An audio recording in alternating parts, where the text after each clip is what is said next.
हिंदवाणी माता की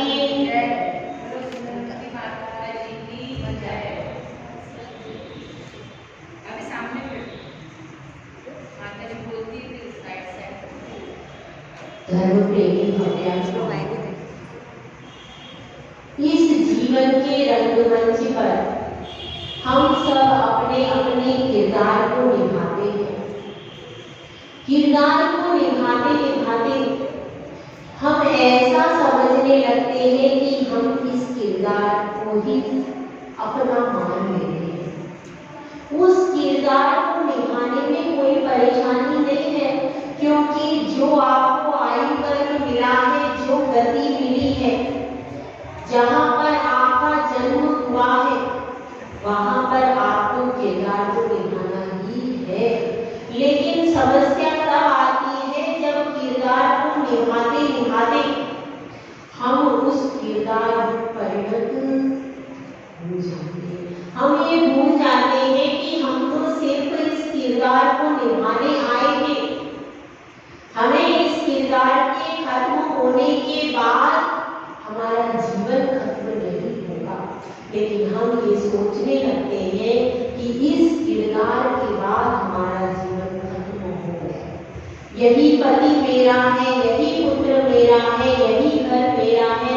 इस तरह से हम इतने भ्रमित होकर के पूरे जीवन रहते हैं और अंत में जब वो छूटता है तो रोते हैं। जबकि रंगमंच पर जब कोई किरदार आता है, जब वह अपना रोल प्ले करता है, इतना रोता भी है, हंसता भी है और किसी को भाई मान करके गले लगाता है, किसी को बहन मान के राखी बांधता है, कोई किसी प्रिया के संग में घूमता फिरता है।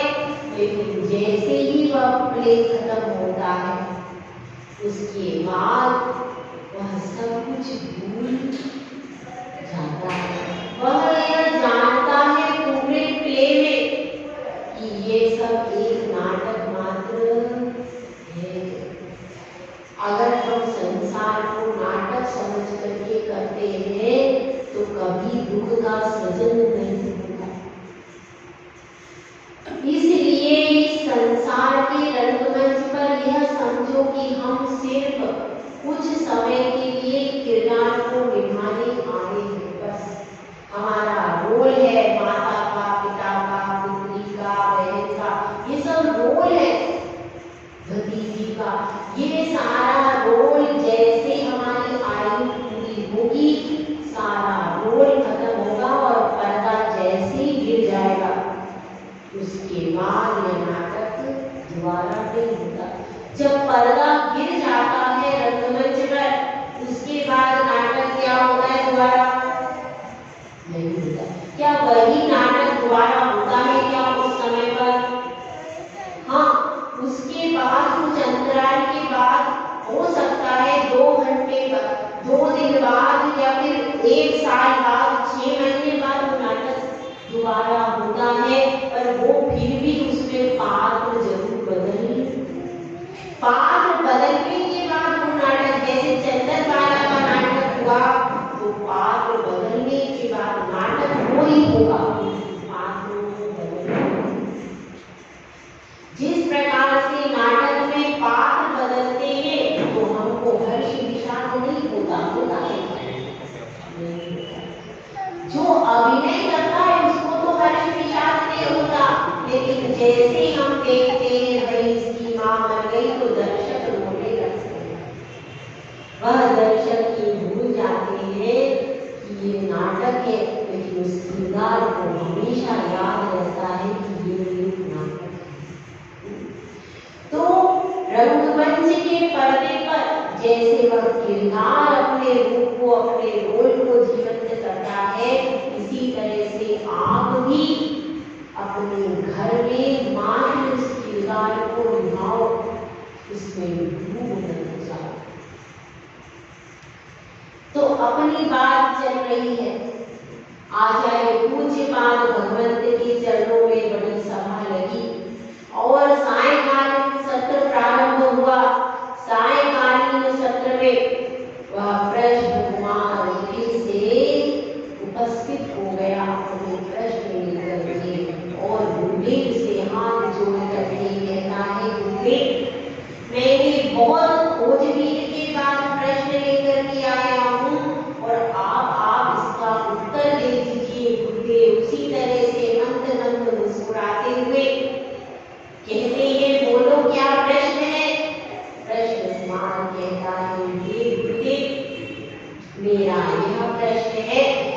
आपने कहा है सुख और दुख कैसे है, सुख और दुख इस संसार में होते हैं, तो सुख की छाव आपने दिखा दी, दुख के बारे में तो कुछ बताया ही नहीं, सिर्फ धूप कह के रह गए। लेकिन आपने स्वर्ग के सुख के बारे में इतना सुनहरे सपने दिखा दिए कि अब तो मन वहीं पर जा रहा है। कहाँ पर? स्वर्ग के सुखों में। और जब व्रतों से स्वर्ग का सुख मिलता है तो वह इतना ही बहुत है, अब इसके आगे क्यों जाना और क्या पाना। तो अब मोक्ष तक जाने की इच्छा किसी किसी की खत्म हो गई होगी। यहाँ पर 1000 आदमी बैठे, पूज्य पाद भगवंत की बात चल रही। उस समय पुराने जमाने में किसी भी स्त्री को कमाने में भी जाना पड़ता था, बच्चों को भी स्कूल में सुबह आए बस्ता इधर, और बच्चे सब महाराज माता जी के पास, यही कहानी होती थी पहले। लेकिन उतने समय में भी वो बच्चा इतना इंटेलिजेंट हो जाता था क्योंकि स्कूलों में भी बहुत ध्यान से पढ़ाया जाता था, और जितना पढ़ा दिया था उतना ही हटा देते थे। वह जीवन भर काम आने वाली चीजें होती थी। आजकल की जो पढ़ाई है वह सिर्फ रट लो, पेपर देके आ जाओ, वह आपके जीवन में काम आने वाली चीजें नहीं है। उनसे आपके जीवन में सुख शांति नहीं होती है, संतोष नहीं होता। ऐसी चीजें दिखाई जाती थी जिससे उस व्यक्ति के जीवन में सुख शांति और संतोष आया। तो कृष्ण कुमार पूछ रहा है, गुरुदेव इस स्वर्ग की रीति में, इस स्वर्ग की सुखों में लोग भटक गए होंगे और मेरा मन भी वही सुखों का भंवर बन गया है, तो हे गुरुदेव मेरे इस मन को इस सुखों की मरीचिका से आप कैसे बाहर निकालेंगे। अब यह बताइए, आपने स्वर्ग का दृष्टांत तो प्रस्तुत कर दिया, लेकिन अब सुख सामने, एक तरफ सुख है और एक तरफ दुख है। तो वर्तमान में तो लोग सुखों की सेज को ही स्वीकार करेंगे, तो इन सुखों की सेज पर जो जाने को 24 घंटे मन तैयार है, उस मन को आप वापिस कैसे लेकर के आएंगे। यह बताइए कि आप कैसे इस मन को वापिस लेकर के आएंगे। तो गुरुदेव मंद मंद मुस्कुराते हुए एक श्लोक का सृजन करते हैं। श्लोक नंबर 7। वासना मात्र में वेतत् सुखम दुखम च देहिना यथा युज्यन्ते देयते भोगवारोगा इवापदि। वासना मात्र में वेतत्, यह जो सुख दुख है यह क्या है? कल्पना मात्र है। और ये कैसे है? उद्वेग उत्पन्न करने वाले। यथा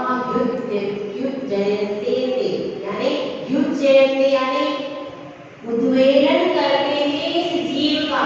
सुख भी उद्वेलन करता है और दुख भी उद्वेलन करता है, दोनों ही व्यक्ति को उद्वेलित करते हैं। ये और ये जो पंचेंद्रिय के विषय भोग है, भोगा रोगा इवापदि, यह भोग रोगा ही, भोग जो है यह रोग के ही समान है, और यह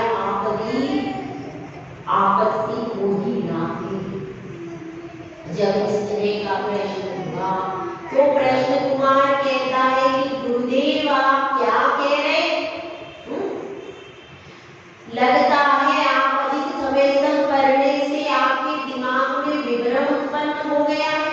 अरे सामने दिख रहा है, यह सुख है, यह दुख है, कल्पना की क्या बात है इसमें? सामने ही दिख रहा है कि पंचेंद्रिय के हम भोजन करते हैं, हमें सुख मिलता है, कोई यदि मारता है तो हमें कष्ट, ये तो सामने दिख रहा है। तो आप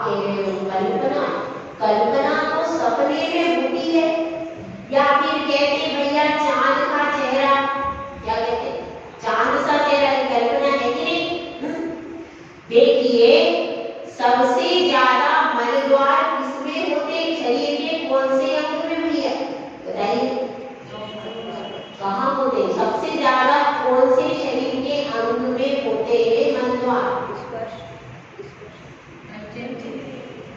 शरीर के अंग है ना 8, उनमें से किस अंग में सबसे ज्यादा मलद्वार होते हैं बताइए?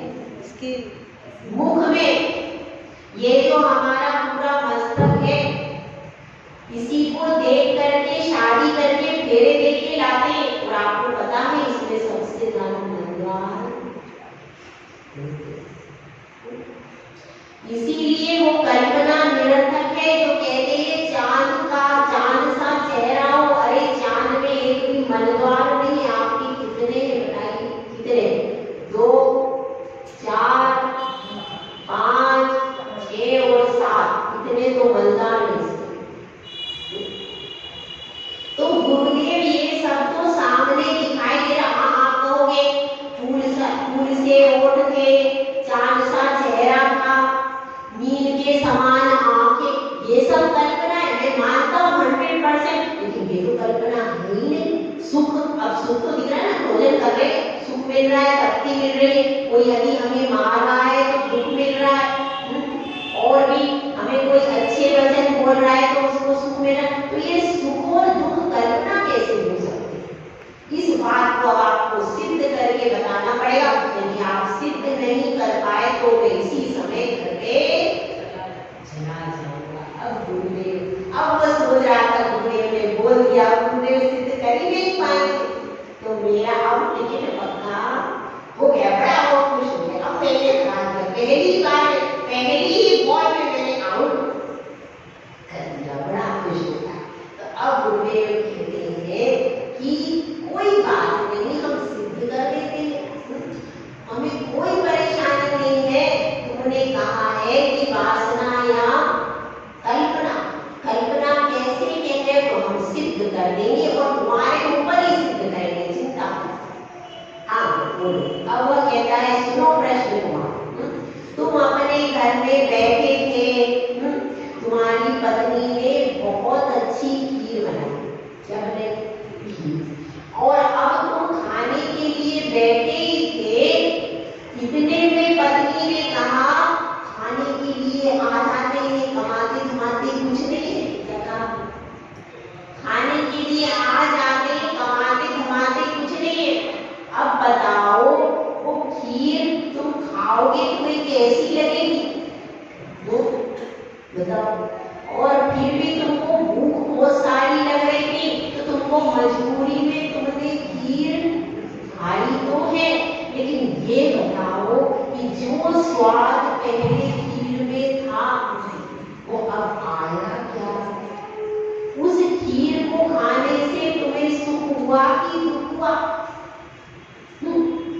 तो तुमने मान लिया था कि इस खीर को खाने से मुझे सुख उत्पन्न होगा, लेकिन जैसे वो वचन सुने तुम्हारा सारा सुख दुख में परिवर्तित हुआ कि नहीं?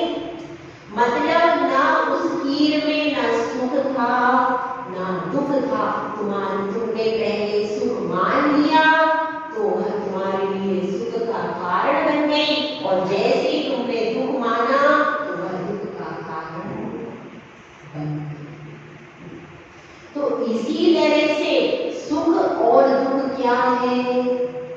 कल्पना मात्र है हमारी। हम मान बस लेते हैं कि इसमें सुख है, इसमें दुख है।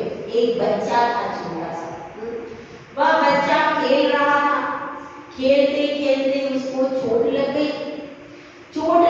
उसको पता ही, खेलता रहा बहुत देर तक, 1 घंटे तक खेलता रहा और उसने 100 रन बना लिए, बिल्कुल विजेता हो गया। सब लोगों ने उसको गोदी में उठा लिया। अरे तो आज का विनर, इसके लिए बहुत बड़ा इनाम दिया जाएगा, विनर है। और वो भी इतना खुश, इतना हंस रहा, उसके हंसने की कोई सीमा नहीं। और उसके बाद उसको गोद में से जब ऊपर से उतारा तो लड़कों ने कहा कि अरे तुम्हारे घुटने से तो खून निकल रहा है। अच्छा, और उसको घुटने देखा तो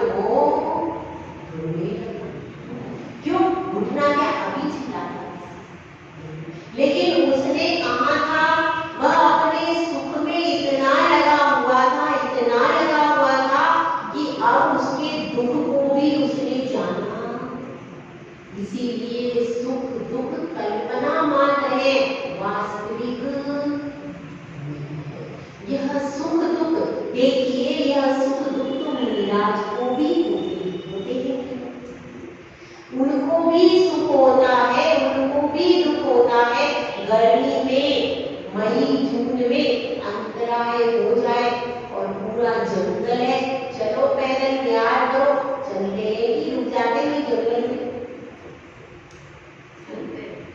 चलते हैं 20-20, 40-40 किलोमीटर कई बार चलना पड़ता है।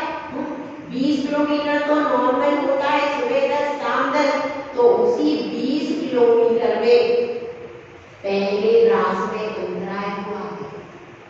पूरा गर्मी का सीजन है, मई जून का, 20 किलोमीटर पैदल विहार करते हैं। क्यों? उनको सुख नहीं होता, वो क्या पत्थर के बने हैं, उनको सुख दुख है, लेकिन वे यह मानते हैं कि यह सुख दुख तो कल्पना मात्र है, मेरी आत्मा का सुख ही वास्तविक सुख है, इंद्रिय जनित सुख तो केवल मान्यता का है। और इसी आधार पर वो इतना सब झेल लेते हैं, वरना पंचम काल में तो कोई आहार में शक्ति नहीं है, काल भी विपरीत है और श्रावक तो बिल्कुल अज्ञानी है, क्या कैसे आहार देना है, कैसे बनाना है और कौन सी वस्तु लाना है, और कोई उत्कृष्ट वस्तु लेके आ भी जाए तो साधु की पाचन क्षमता नहीं है उसको पचाने। ऐसी अवस्था में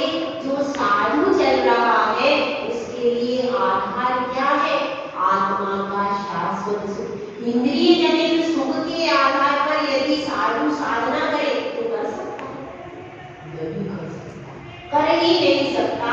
इसलिए जो हम इंद्रिय सुख मान करके बैठते हैं, यह तो कैसा है? वासना मात्र है, कल्पना मात्र है, हमारी कल्पना है, वास्तव में सुख नहीं। तो और क्या करता है? अब आपने दूसरी बात कही, ठीक है मान लेते हैं कल्पना, लेकिन अब आपने दूसरी बात कही, दूसरी बात क्या कही? कि सुख भी उद्वेलन को उत्पन्न करता है।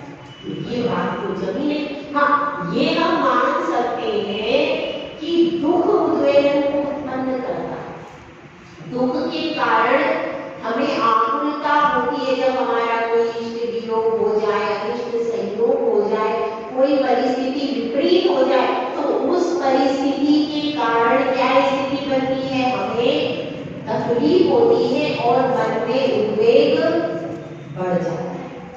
लेकिन जब सुख मिलता है तब उद्वेग थोड़ी होता है, तब तो हमें शांति मिलती है। सुख की अवस्था में क्या मिलता है? शांति मिलती है। तो आप जो ये कह रहे हो सुख में उद्वेग होता है, यह कैसे आपने कहा? तो गुरुदेव कहते हैं सुख की सामग्री जब छूट जाती है तब इतना उद्वेग होता है जो कि दुख के साक्षात सामना करने के भी नहीं होता। सुख की समस्त सामग्री, उनसे पूछो जो मिथ्या दृष्टि जीव है, जिन्होंने कभी जाना ही नहीं कि आत्मा कोई चीज होती है, वह तो इस घर परिवार संसार को ही सब कुछ माने बैठे। तो उन लोगों का जब सारी चीजें छूटती है, उनसे सारे विषय को धरवा लेते, धन भी रख दो, दुकान पे भी अंगूठा लगा देते, सब कुछ जब छीन लिया जाता है तो उनको उन सुखों के छूटने की इतनी पीड़ा होती है जितनी उन सुखों के मिलने का सुख भी। इसीलिए सुख भी उद्वेलित करते हैं, आकुलता उत्पन्न करते हैं। कब? जब वे छूटते हैं तब व्यक्ति इतना विक्षिप्त हो जाता है कि उसकी कोई सीमा नहीं रहती। अगर हमारी एक ही बेटी है और वह कहीं और चली जाए, विवाह कर ले, संबंध तोड़ ले, तो जीवन भर वो मंदिर में भी आने पर उसको डर लगता है कोई पूछ ना ले। ऐसा उसके वह जो पहले कॉन्फिडेंट से आता था, कॉन्फिडेंस से, अब उसके चेहरे पर वो बोझ नहीं रहता है क्या? नहीं। तो इसलिए यह समझना चाहिए कि ये कैसे उद्वेलित करते हैं और यह भोग तो रोग को उत्पन्न करते।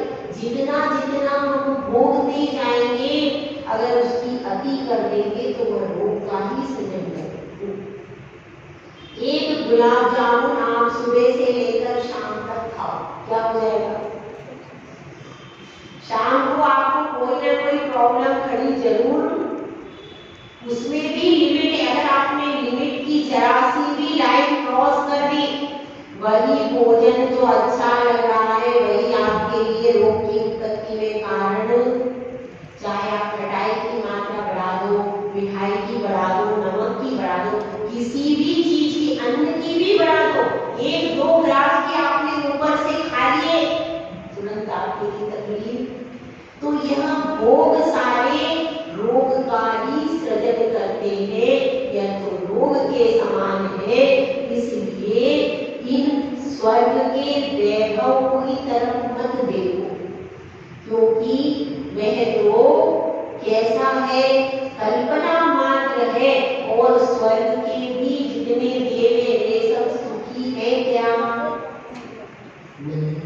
यदि वे सुखी होते तो भगवान के समो शरण में आके क्यों बैठते?